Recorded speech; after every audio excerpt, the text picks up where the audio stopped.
The filmmaker Mani Kaul, while introducing the films of Ritwik Ghatak, spoke about the distinctive nature of the epic form as opposed to the dramatic narrative. The dramatic narrative, he says, typically converges to a climax with a triumph of good over evil, while the epic form is just the opposite. This means the narrative is usually very thin, very spread out, and every stage that it develops, it tries to have wider perspectives, not just concerning the characters, but also about nature, history, or ideas. These are not just a description of society, but visions of epochs that have gone by. So it just cannot be a simple movement, a narrative moving forward, but as the story is narrated, it must also embrace and spread out. माझी तोर नाम जानी ना yummy डाक दिमु करी yummy डाक दिमु करी कदिरामत किद्रामैदा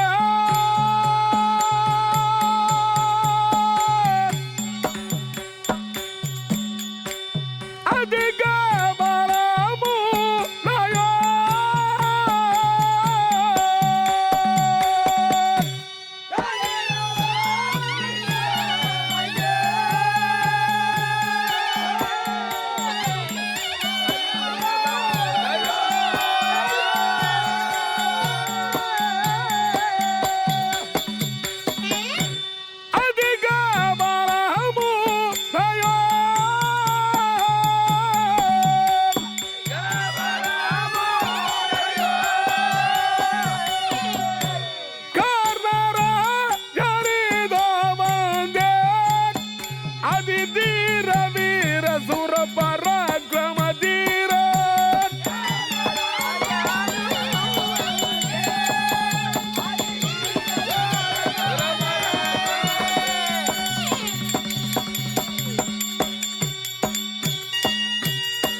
In every festival, there would be contestations between the various performers and the audience as to what was the original Mahabharata.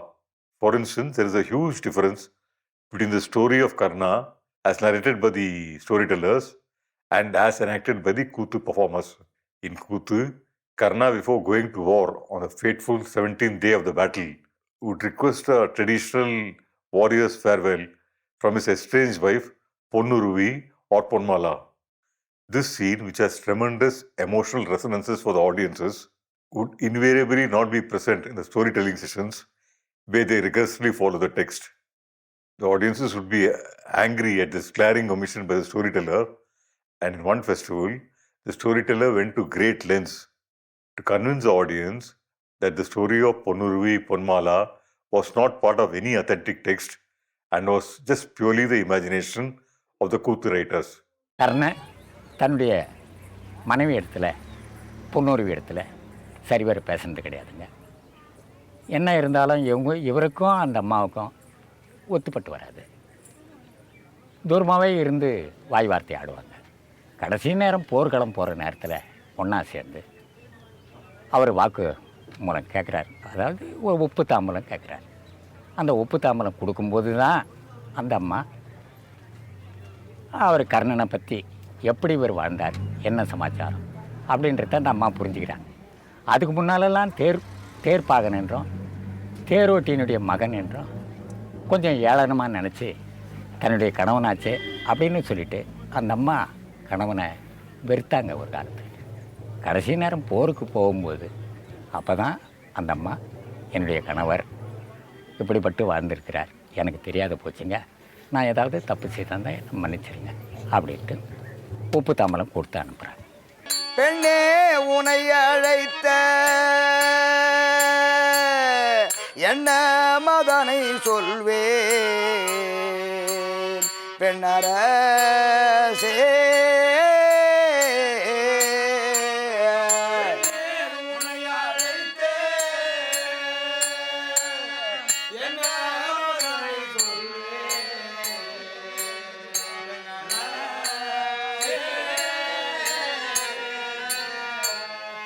பேதகமாயண்ணி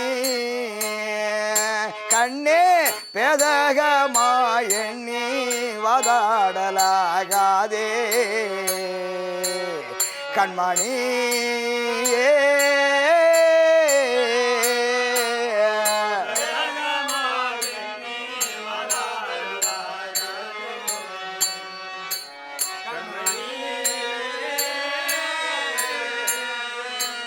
முன்னே ஆயனமைத்த அந்த முறமை விசையிடுமோ பெண்ணரசே.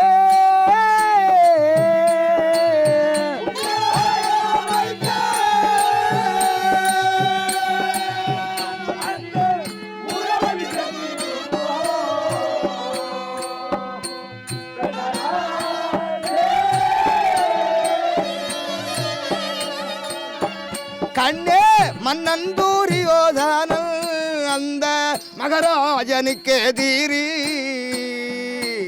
கண்மணி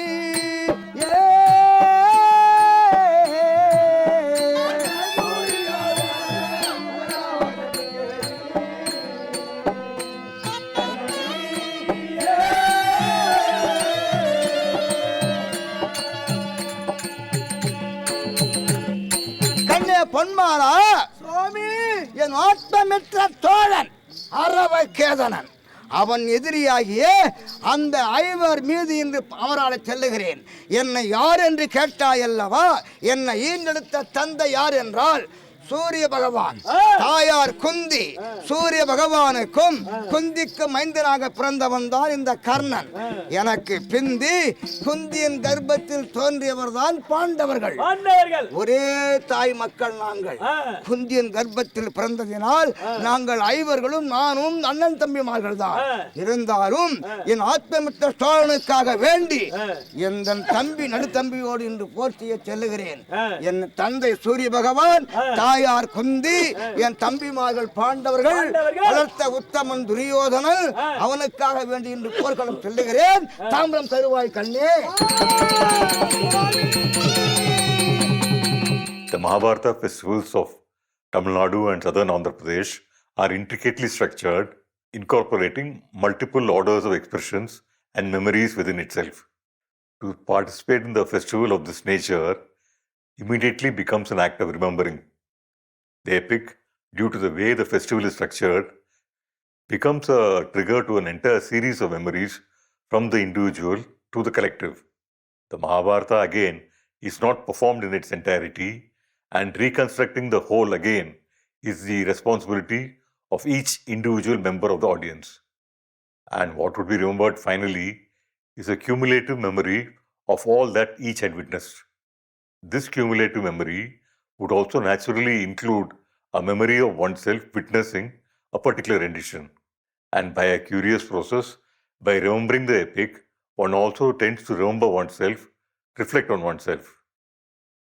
By this ritual of hearing, viewing, and participating in the same story over and over again, the quality of attentiveness of each member of the audience seems to get intensified. The internal process the viewer or listener is going through can only be described as dhyana. Filmmaker Manikal, while speaking to his students, had this to say on dhyana, which has been generally loosely translated as meditation. I'll tell you something if you don't mind. This word meditation, which has been mystified in the West, has no meaning in India.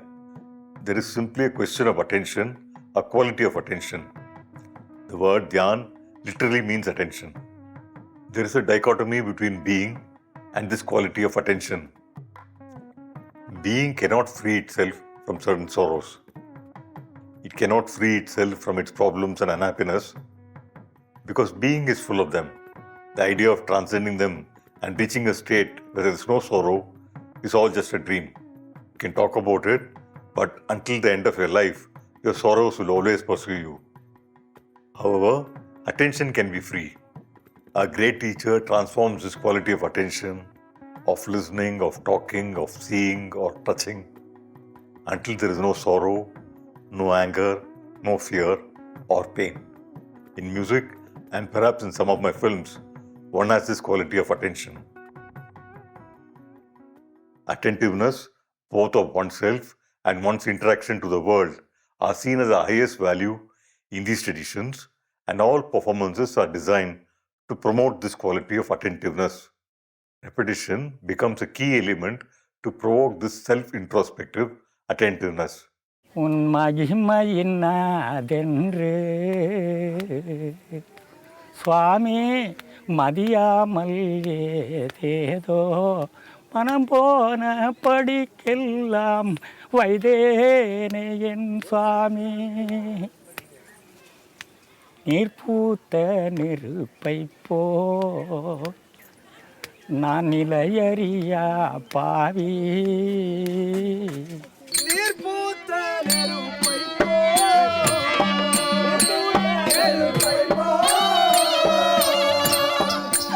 நான் நிலையாறியாத பாவி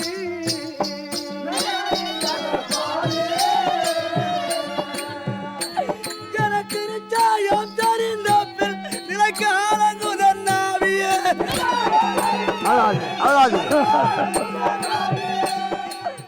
ஒளி பெற்ற மாணிக்கம் கரித்தூணியில் முடிந்து நீ ஒதுங்கி கிடந்ததை போல் பதுங்கி இருந்தேன் சுவாமி.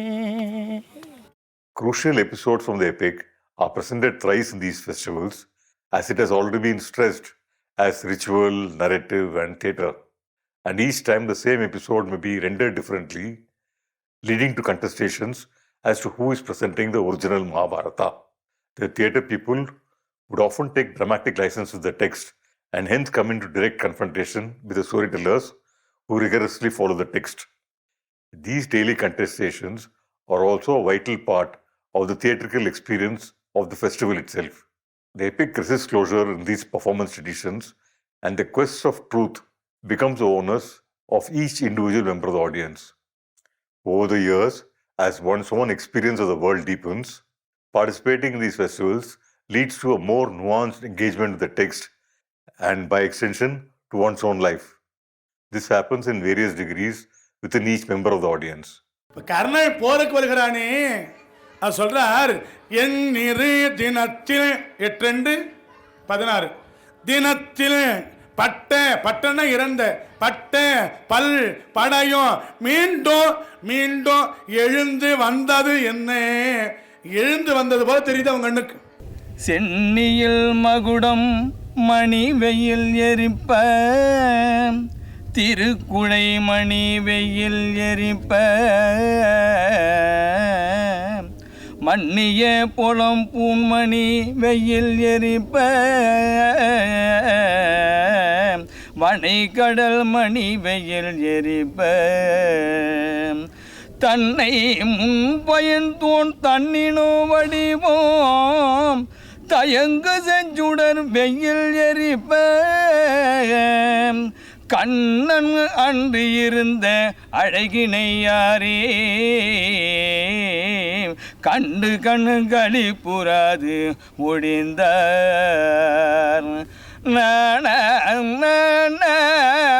ததறின ததறின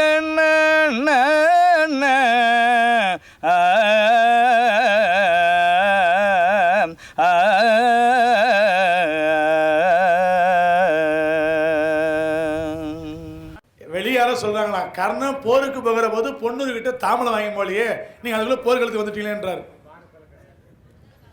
நாடகத்துக்கும் பாரதத்துக்கும் நிறைய வித்தியாசம்.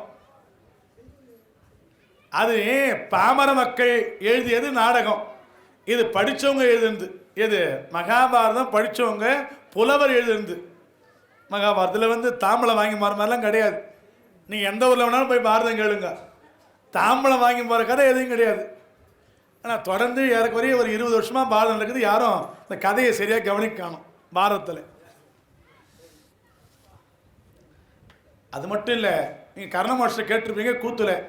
அதுவும் ஒரே ஒரு பிள்ளை பிறந்ததான், கண்டுஷோ கான்லியோன்னு பிறந்ததான் கூத்துல. அப்படி தானே சார் சொல்கிறாங்க? அதுவும் தெரிஞ்சோ தெரியாமலே எப்படியோ பிறந்துட்டான் அவள் கதையில். ஆனால் மகாபாரதம் 4 பிள்ளைகள். கணவன் மனைவி வாழ்கிற போது பேசாமல் வாழ முடியுமா? These conversations between the storytellers, the Kuthu actors, and the audience are a vital part of the theatre in these festivals. These contestations and the multiple interpretations of basically the same text give each festival a unique character. No two festivals can ever be alike, and in every festival, the mindful audience will be presented with a different aspect to ponder upon.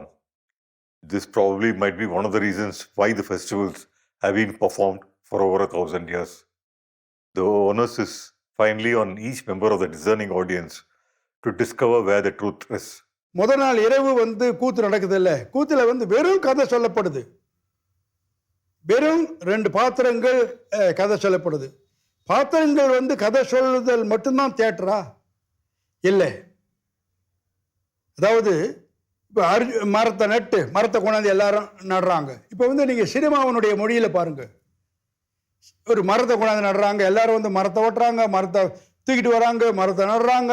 அதில் தச்சன் செதுக்கி மரத்தை அடிக்கிறாரு, முளை அடிக்கிறாரு, மரம் நடப்படுது. மரம் நடப்பட்ட உடனே அர்ஜுனன் வரான், அதில் ஏற போகிறான். ஏறுற போது கீழே ஜனங்கள் பெண்கள் எல்லாம் மாவிளக்கு போடுறாங்க. இவன் மேலே ஏறுறான். மேலே ஏறுற போது ஒவ்வொரு இதுலேயும் பாட்டு பாடிட்டு போகிறான், திருவாசகம் சொல்லிட்டு போகிறான். அப்புறம் சில பெண்கள் தூளி கட்டி அதில் குழந்தைகளை போடுறாங்க. மேலே ஏறி அங்கேருந்து வில்வ தழைகளையும் மஞ்சளையும் இதையும் போடுறான், எலுமிச்சம்பழத்தையும் போடுறான். எல்லாரும் பிடிச்சிக்கிறாங்க. இது நீங்கள் சினிமாவனுடைய மொழியில் பாருங்கள், இது தியேட்டரா இல்லையா? அது மாதிரி எல்லா ரிச்சுவலும் theatre.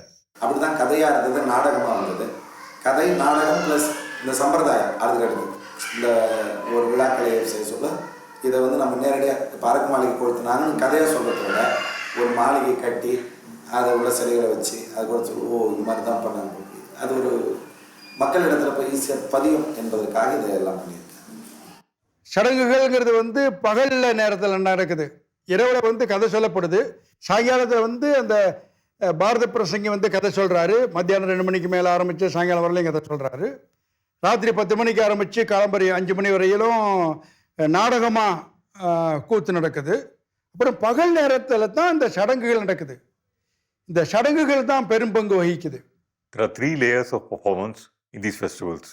The epic is performed as village rituals in the morning, narrated as a story in the afternoons, and enacted right through the night in a traditional mass theatre form called the Kuthu.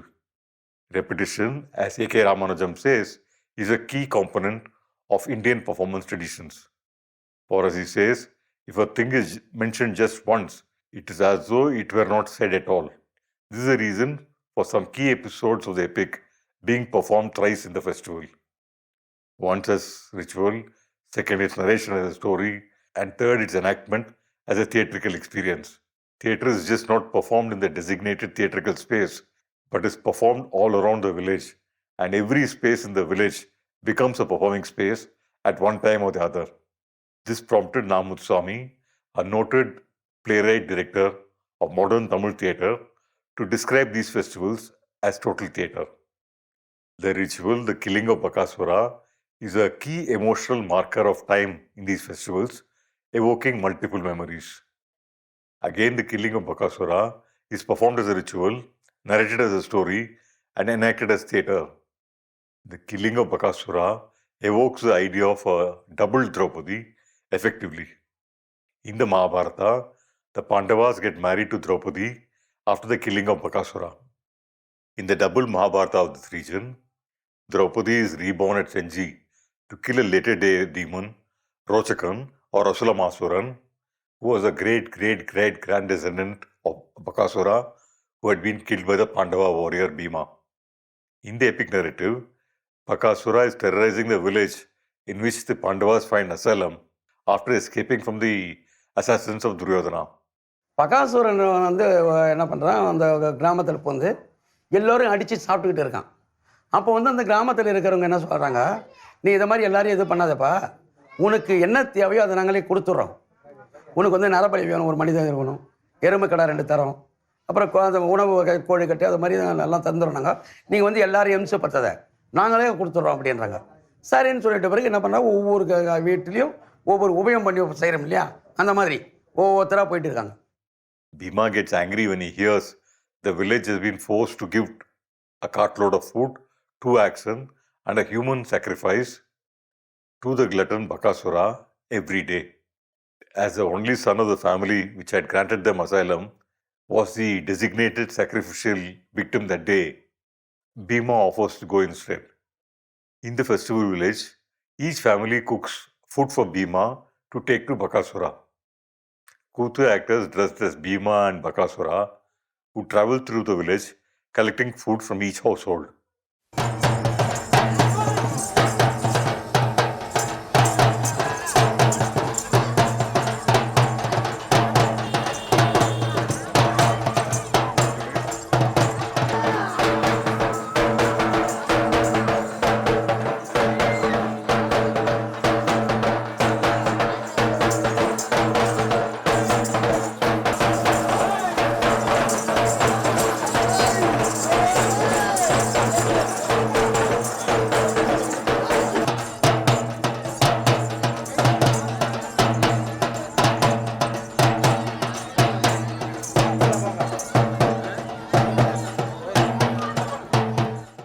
By the act of cooking food for this ritual, each household inscribes itself into the epic and each person becomes doubled.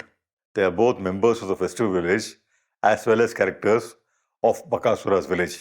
இப்போது அதில் இப்போ சடங்கு எது, theatre எது வாழ்க்கை அப்படிங்கிறது, இந்த 3க்கும் இடையிலான ட்ராவல் தான் மகாபாரத கூத்து. சடங்கு வந்து இயல்பான சடங்குலேருந்து அது வந்து என்னவாகும்னா தினசரி வாழ்க்கையாக மாறும். தினசரி வாழ்க்கை வந்து சடங்குலேருந்து நாடகமாக மாறும். இந்த 3க்கும் இடையிலான இந்த ஒரு தின்னான ஒரு டிஃப்ரென்ஸ் தான் இருக்கும். ஒன்றுலேருந்து ஒன்றுக்குள்ளே அவங்க வந்து இயல்பாக போய் வந்துட்டுருப்பாங்க.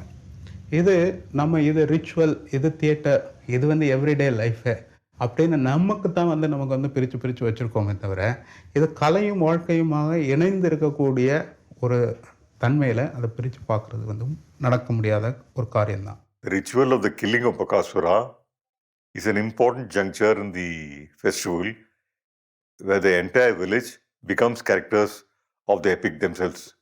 This ritual is a pivot on which the festival revolves and brings to mind Vishwa Adluri's etymology of the word Vyasa in rethinking the Mahabharata as a whole.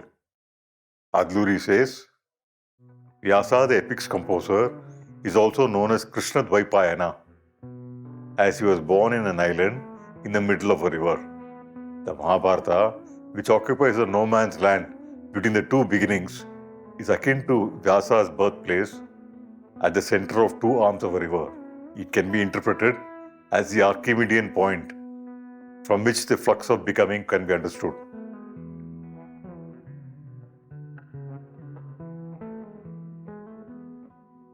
In these festivals, the ritual again functions as the Archimedean point, where the listeners, viewers are drawn into becoming characters of the epic themselves.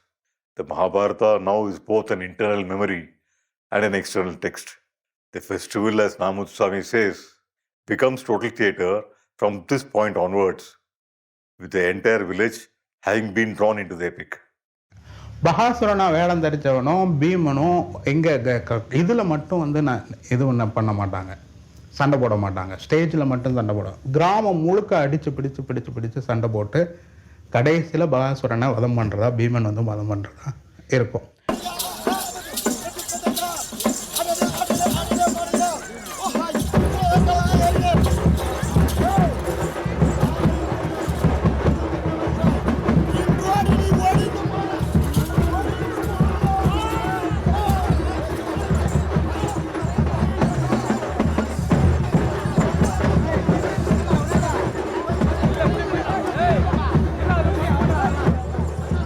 Theatre cycle would begin with this ritual, and from this day onwards, every day's performance will be for over 20 hours. The entire village would literally live now in the various performance spaces in the village. Most storytellers in these festivals speak about the necessity, periodically abandoning the comfort of one's hearth and home and choosing to live in the forest. Here one has to kill the demons both inside and outside of oneself. Only then, they say, is a true return to oneself possible.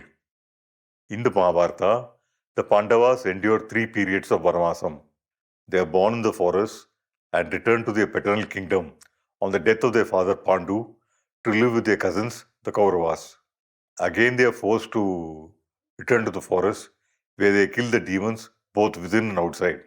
They return dramatically enriched by their second sojourn in the forest. This return just happens to be temporary, and again they are forced to live in the forest for the longest period in their lives of 13 years, after which they are equipped both mentally and physically to wrest their kingdom back from their cousins. In fact, the Pandavas spend the largest portions of their lives in the forest in Vanavasam. In the festival villages, for the duration of the festival, most villagers live in the performance spaces spread across the village in Vanavasam or in the forests of their own mind. The other great epic, the Ramayana, is also narrated to the Pandavas in their stay in the forest. Draupadi in the festival is constantly addressed as being the sister of Rama. Here Draupadi sings the story of the Vanavasam and the coronation of her brother Rama.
festival tradition has been evolving over the years, and both in Kuthu and the storytelling sessions, new events have been added by individual performers. The Kuthu play called Draupadi Koravanji is one such addition which has become extremely popular. This has remarkable resemblances with the story of Pothraja or Pormannan as performed by the Kuthu actors. The Kuthu narrative of Pothraja, the first guardian deity of the Dharmaraja Draupadi Amman temples, differs dramatically from the narrative of Pothraja as narrated by the Bharatam storytellers. Pothraja was a popular name by which the Pallava rulers were known as, and this narrative will be elaborated in the session where the Pallava connection to this festival is addressed.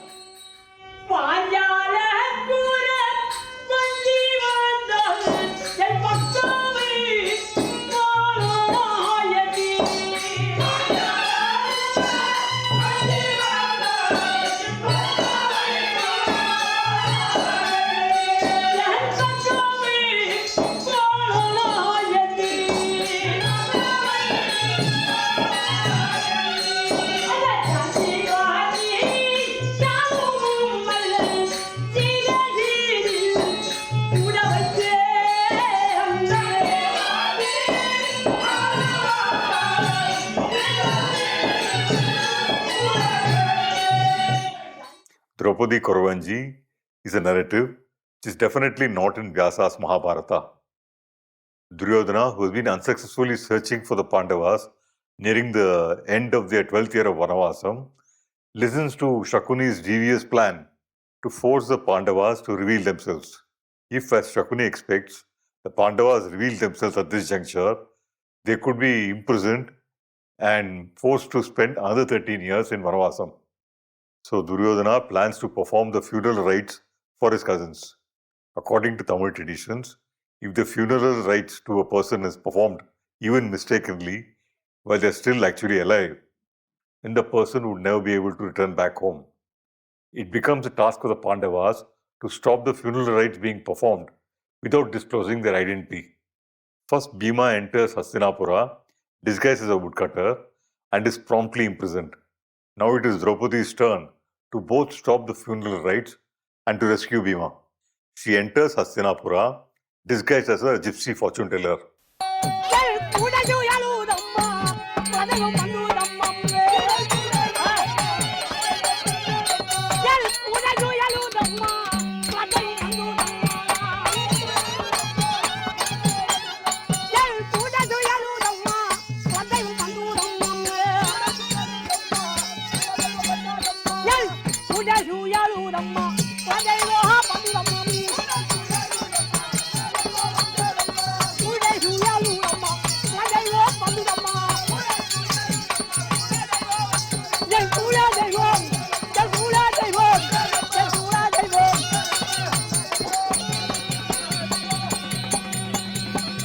She then meets Gandhari, the mother of the Kauravas, along with the 100 wives of the Kaurava brothers.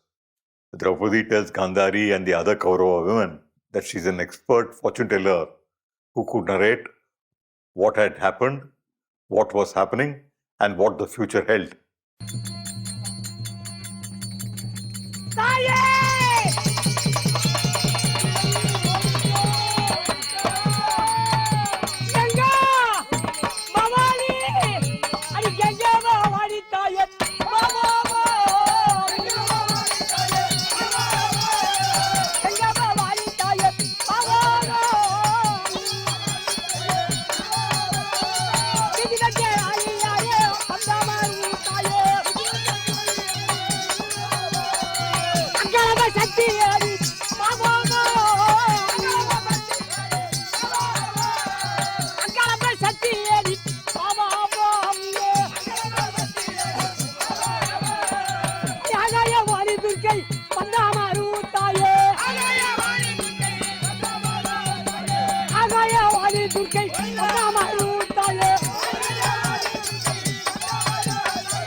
She first surprises Gandhari by disclosing events from her past, which no one other than Gandhari could know. Then, importantly, she narrates the entire Mahabharata from the birth of the lunar dynasty to the Vanavasam of the Pandavas to Gandhari and the Kaurava women. She continues the narrative with the Pandavas returning successfully from the Vanavasam to reclaim the kingdom from Duryodhana. She continues with the events of the Great War, where all the Kauravas would be killed finally by Bhima and Arjuna.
Duryodhana enters the play at this time and promptly imprisons the gypsy fortune teller, suspecting her of being Draupadi herself. Now Arjuna comes in disguise as a gypsy himself and frees both Draupadi and his brother Bhima. Now Duryodhana knows that the Pandavas are alive and he cannot do anything as it was still the 12th year and it did not matter if the Pandavas were seen. The Kaurava elders now intervene with Duryodhana and foil Shakuni's plans of performing the funeral rites for the Pandavas as they were still alive. So the mission of Bhima, Draupadi and Arjuna of stopping the funeral rites being performed is successful. More importantly, this gives the audience the entire narrative of the Mahabharata, with Draupadi refreshing the audience memory of the epic by narrating it from her perspective. The audiences for the festival prominently are mostly women, with the men providing the labor and watching the proceedings from the sidelines. In most of the Kutus performed, it would be mostly Arjuna, Duryodhana, Karna or Shakuni who hold the center stage, with the women being almost peripheral characters. Draupadi has a prominent role in only 3 of the 10 Kutus in the theatre cycle. So this Kutu, where Draupadi is a central character and where her divinity is made explicit, is very popular with the women. This might be the reason for its inclusion in the theatre cycle, even though this narrative is neither found in the Sanskrit nor in the Tamil renderings of the epic and is purely an invention of the Kutu writers. In most festival cycles, either the Kutu Draupadi Korvanji or the later day Bharadam interpolation of Idambi Kuri would be included, as it is extremely popular with the women audiences. In some festivals, both could be included, making the festivals much longer in duration. ஆதியில் சந்திரன் புதல்வன் அரிய புதன் ஆகோ, அரிய புதன் ஆகோ. ஆதியில் சந்திரன் புதல்வன் அரிய புதனாகும், அரிய புதனாகும்.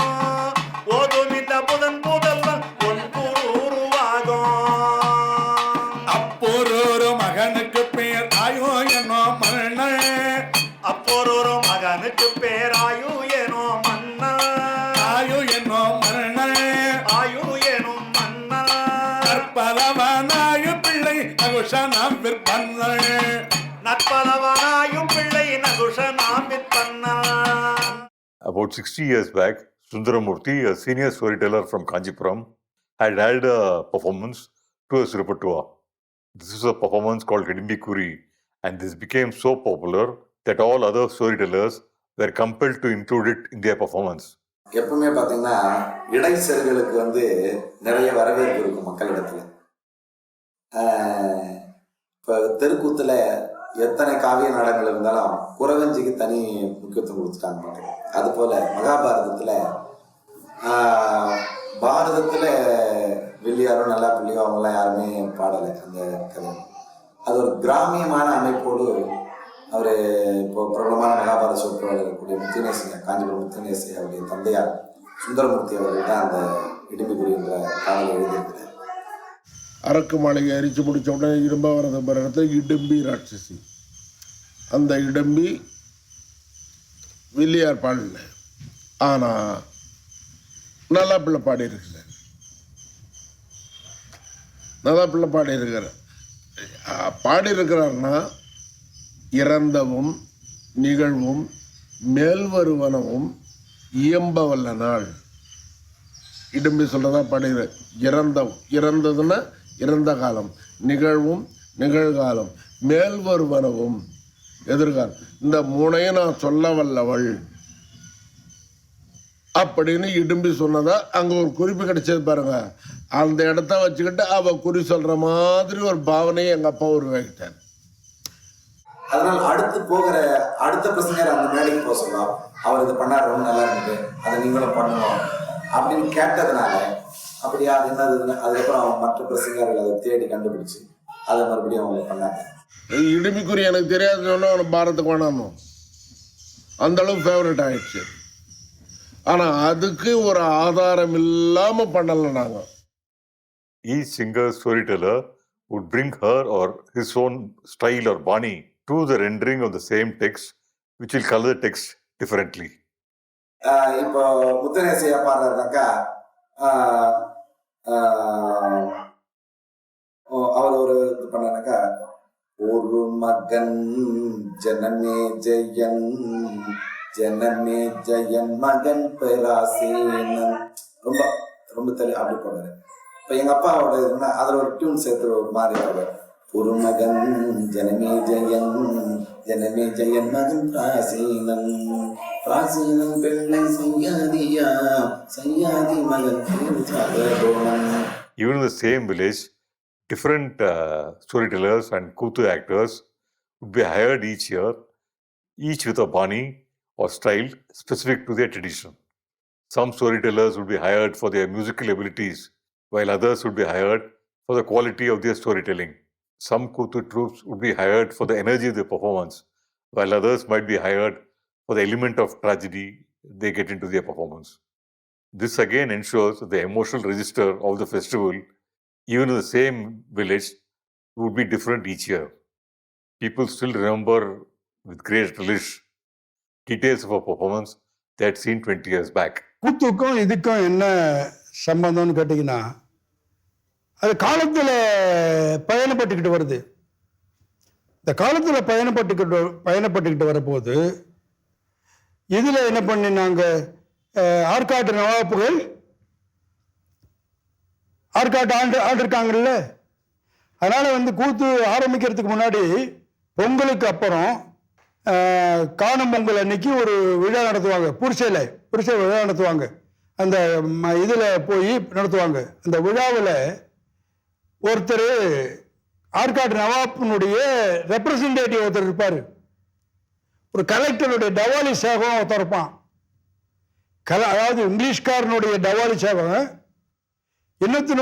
இவருடைய ஆற்காட்டு நவாப்பினுடைய ஒரு ரெப்ரசன்டேட்டிவ். இவங்கெல்லாம் வந்து கூத்தினுடைய இது இல்லை. அந்த இப்போ வந்து கூத்துல இது சொல்றாங்கல்ல, யாருக்கு வந்து இது சொல்லுவாங்க, இந்த கணபத்தியம் இதெல்லாம் சொல்லுவாங்க. நீங்கள் கேட்டுப்பா, அதெல்லாம் நீங்கள் ரெக்கார்ட் பண்ணலாம். என்ன ரெக்கார்ட் பண்ணலாம்னா, யாராவது எத்தனை அந்த கணக்கு பிள்ளை, இவர் முன்சீப்பு, கலெக்டரு, இது மாதிரிலாம் வந்து இந்த உத்தியோகஸ்தர்கள் இருக்காங்கல்ல, இவங்க பேரெல்லாம் சொல்லி என்னென்னமோ ஒரு சடங்குகள் இருக்கு. அதெல்லாம் கேட்டு பாருங்க, வசதியாக வேடிக்கையாக இருக்கும். அதுக்கப்புறம் தஞ்சாவூர் கூத்துல வந்து இது பிடிக்கிறான், பிரகலாத சரித்திரத்தில் இவனுக்கும் இரணியனுக்கும் நரசிம்மனுக்கு இடையில கயிறு பிடிக்கிறான். இந்த கயிறு பிடிக்கிறது வந்து பிரிட்டிஷ்காரர்களால் வந்ததுன்னு சொல்கிறாங்க. தஞ்சாவூர் கலெக்டர் தான் கயிறு பிடிக்க சொன்னார். ஏன்னு சொன்னால், ரெண்டு பேருக்குள்ளேயும் விரோதம் வந்துடுதுன்னு வச்சுக்கோங்க. மொத்தம் இந்த கொண்டு உண்டானாக்க அதை விளக்கிறதுக்காக அதை கயிறு பிடிக்க பண்ண போது என்ன போகுது, இவங்க தேட்டர் ஆட்கள்ங்கிறதுனால அதை தேட்டரிக்கலாக சும்மா கயிறு பிடிக்கிறது இல்லை, அதை தேட்டரிக்கலாக எப்படி பயன்படுத்திக்கலாம் அப்படின்னு.